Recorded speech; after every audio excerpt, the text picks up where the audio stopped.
we've got the UK drill sound, which obviously transcends to New York, which transcends Toronto, which is the Fabio vibe, the Pop Smoke vibe. I wanted your take on that, and you're never afraid to jump on anything.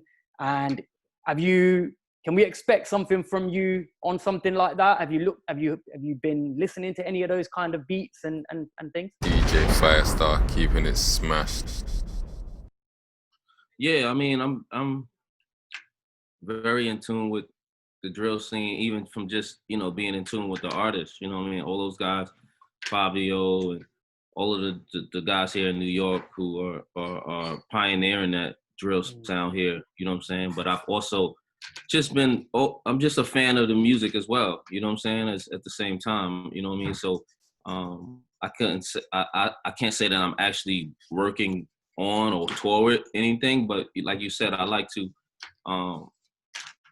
to experiment and try different things, even for myself as, my own artistry. So, I'm not opposed to it. I think it's grown over the last couple of years because I think it's a new sound and a new direction in hip hop, and I think that's good for the game and good for artist involvement as well. You know what I'm saying? I think they're trying new styles and bringing new styles to life is going to be part of their legacy as well. You know what I'm saying? All the way from the sound in London and the UK and like you said, Toronto and New York and Chicago. Chicago is also big on the drill scene. And I think it's once you make that connection, the sound can be translated anywhere, really. You know what I'm saying? Because it's not only directed to the city, but it's also connected to just being a hip hop artist or a hip hop fan. You know what I'm saying? And that's one of the things I like about it. Is it gives everybody the opportunity to have fun with the music. Fabio's my guy. He's came out for some shows for me as well. We've kicked it. He's from Brooklyn, so we always got that Brooklyn connection there. Of course, yeah.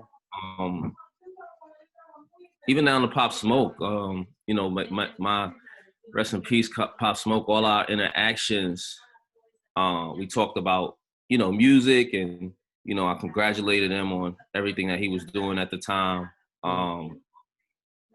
I never, everywhere I seen him, you know what I'm saying, I was just, letting them know that, because a lot of times a lot of young artists too, they feel like it's a disconnection with, artists who've already do their thing, or older artists, or, the OG artists, whatever, you know what I'm saying? So, I always just try to let them know that, I'm in full support of it. I was a younger artist, and I was the guy. I was in the same position and feeling the same way at one time. You know what I'm saying? I was 23 and coming in the game, and felt like, I was in my own pocket because the older guys were at that time still trying to be the man. You know what I mean? They weren't. They weren't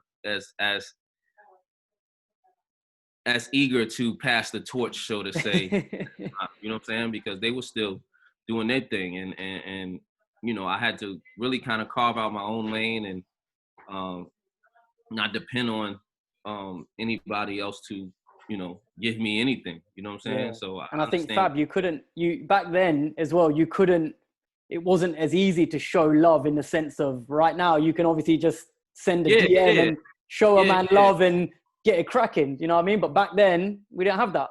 Right. It definitely wasn't the love wasn't as